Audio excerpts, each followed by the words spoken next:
ছোটবেলায় আমরাও মনে করতাম যে মানুষের জন্ম নিয়েছে, কি ভুলটা করলাম, হিসেব নিকেশ, জান্নাত জাহান্নাম, কত সমস্যা। যত দিন যাচ্ছে বুঝতে পারছি যে ভাগ্যিস কিয়ামতের দিন বলে একটা দিন আছে, নাহলে জালেমের এই জুলুমের কোনো বদলা হতো না, আর মাজলুম তার অধিকার ফিরে পেত না। দিন শেষে আমি একা, আপনিও একাই। আমাকেও একাই যেতে হবে, আপনাকেও একাই যেতে হবে। এগুলো সব চারপাশের খালি অন্ধ মোহ, আর কিছু না। এই যে বিগত 31 অক্টোবর সারা বিশ্ব জুড়ে একটা চরম শিরক এবং জাহেলিয়াতে পূর্ণ উৎসব পালিত হয়েছে, এবং যার ছোঁয়া আমাদের তাওহীদের দেশেও লেগেছিল। তার নাম হচ্ছে কি? হ্যালোইন উৎসব, যেটা টোটালি একটা পশ্চিমা কালচার, এবং সেটা দিয়ে ভূত সেজে মানুষ ঘুরে বেড়াচ্ছে। দেখেন নাই? তো এখানে একটা স্ট্যাচুকে প্রমোট করা হচ্ছে না? মানুষের স্বাভাবিক যে আকৃতি আল্লাহ পাক দিয়েছেন, এখান থেকে সে ভূত হতে যাচ্ছে, প্রেতাত্মা হতে যাচ্ছে। খ্রিস্টানরা বলছে যে এটা আমাদের, এটা আমরা পালন করতেও লজ্জা লাগে আমাদের, কিভাবে মুসলিমরা করলো আমাদের বুঝে আসলো না। খ্রিস্টানরাই কথা বলছে, আমার কথা না, খ্রিস্টানরা কথা বলেছে। তো এটা যদি কোরআন সুন্নাহর সাথে সাংঘর্ষিক হয়, তাহলে কি আমরা এটা পালন করব? আইডল খুঁজে পাও না তোমরা? তোমরা জীবনে আইডল খুঁজে পাও না? কাকে ফলো করবা? একজনের নাম বলবো, একজন, মুহাম্মদ সাল্লাল্লাহু আলাইহি ওয়াসাল্লামের পরে একজনের নাম যদি বলতে বলেন আমাকে, আলী রাদিয়াল্লাহু আনহুর জীবনী পড়ো যাও। আলী ইবনে আবি তালিব রাদিয়াল্লাহু আনহুর জীবনী পড়ো যাও, গিয়ে দেখো তোমার আইডল এখানে বসে আছে। সিস্টেম। এখন বলেন, ওলামায়ে কেরাম তো অনেকে আছেন এখানে, বলেন তো এই চুক্তিটা জায়েজ না জায়েজ? এক সময় কেনা বেচা হতো সোনা দিয়ে, কি দিয়ে? গোল্ড কয়েন দিয়ে, রূপার কয়েন দিয়ে। ওইটা দিয়ে নবী সাল্লাল্লাহু আলাইহি ওয়াসাল্লাম কেনা বেচা করতেন। ওইটার মান কিন্তু কখনো কমে যাবে না, যাবে? কখনো কমবে না। আসহাবুল কাহফ 309 বছর পর ঘুম থেকে উঠছে, ওইটা 309 বছর আগে পকেটে যে মুদ্রা ছিল ওইটা বের করে দিয়ে বলতেছে বাজারে গিয়ে খাবার নিয়ে আসো। বুঝেন নাই? আর আপনি আপনার এই যে 1000 টাকাকে পকেটে রাখে আর 309 বছর ঘুমান, ঘুম থেকে উঠে এটা বের করে দিয়ে বলেন খাবার নিয়ে আসো।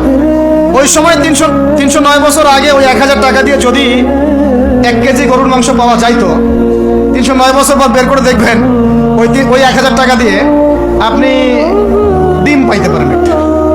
এমন একজন ব্যক্তি উমর রাদিয়াল্লাহু আনহুর দরবারে এসেছিল, চোর চুরি করেছে, ধরা পড়েছে। উমর রাদিয়াল্লাহু আনহু বলেছেন হাত কেটে ফেলো। তখন সে বলছে যে আমার হাত তো কাটা যাবে না। কেন? আল্লাহ পাক তাকদীরে লিখেছেন আমি চুরি করব, তাই চুরি করেছি। উমর রাদিয়াল্লাহু আনহুর সামনে এই কথাটা বলেছে। আর উমর রাদিয়াল্লাহু আনহু কি বিচক্ষণ মানুষ ছিলেন না বোকাশোকা ছিলেন? বলেন, তার মতো শাসক পাওয়া যাবে? তার মতো আরো একজন শাসক আসবে ইনশাআল্লাহ পৃথিবীতে। তার নাম কি? নবী ঈসা আলাইহিস সালাম, ইনশাআল্লাহ তাআলা। এবং তার আগে আরো একজন ইমাম আসবেন। তার নাম কি? তার নাম হচ্ছে মুহাম্মদ। কি নাম? তার নাম মুহাম্মদ, তার উপাধি হচ্ছে মাহদি। কখন আসবেন? যখন পৃথিবীতে যুদ্ধ বিগ্রহ ছড়িয়ে পড়বে, ব্যাপক আকারে মালহামা চলবে, তখন আসবেন। কাদের পক্ষে আসবেন? মুসলিমদের পক্ষে। কি উদ্দেশ্যে আসবেন? সারা বিশ্বে জুলুম তুলে ফেলার জন্য। এবং আরেকটা কি উদ্দেশ্য? ওই জেরুজালেম উদ্ধার করার জন্য। কোন জেরুজালেম? যেটা এখন ইহুদিরা দখল করে আছে। চারপাশে আরবরা, মাঝখানে ও কেমন করে দখল করে আছে? আরবদেরকে হাতের মুঠোয় নিয়ে নিয়েছে। এই কারণে মুনাফিকদের উপর টিকে আছে সে, এবং তার পশ্চিমা মিত্রদের উপর টিকে আছে। ঈসা আলাইহিস সালাম কেন আসবেন?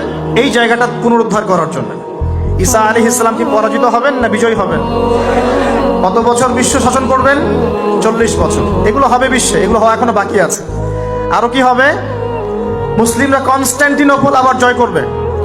এই কনস্ট্যান্টিনোপলের মধ্যে ফিতনা দেখা দিবে অচিরেই, মুসলিমরা ওইটা আবার দখল করবে ইনশাআল্লাহ তাআলা।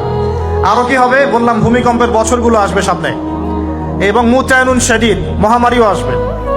আরো কি? বড় বড় 3টা ভূমিকম্প বাকি আছে এখনো। আগে বলেছি লেকচারে, একটা পৃথিবীর পূর্বে, একটা পশ্চিমে, একটা মাঝখানে। এগুলো এখনো বাকি আছে। বিশ্বে অনেক কিছু হওয়া এখনো বাকি আছে। এখন যা দেখছি এগুলোই স্বপ্ন, এগুলো চলে যাবে। সময় কি হবে? চলে যাবে ইনশাআল্লাহ তাআলা। আমাদের দায়িত্ব কি? আমাদের দায়িত্ব পরিস্থিতি বুঝে দিন ধরে রাখা, আমল করা, এবং মানুষকে দিনের দিকে আহ্বান করা। আরবিতে একটা প্রবাদ আছে খুব সুন্দর, যে জ্ঞানের কাছে আসতে হয়, জ্ঞান কারো কাছে যায় না। জ্ঞানের কাছে আসতে হয়, জ্ঞান কারো কাছে যায় না। জ্ঞানের একটা গায়রত আছে, জ্ঞান সহজে কাউকে ধরা দেয় না। যদি আপনি আপনার সমস্ত কিছু জ্ঞান অর্জনের জন্য ব্যয় করেন, তাহলে জ্ঞান আপনাকে তার সামান্য কিছু দিবে, সব দিবে না, সামান্য কিছু দিবে। ইলমের গায়রতটা এরকম।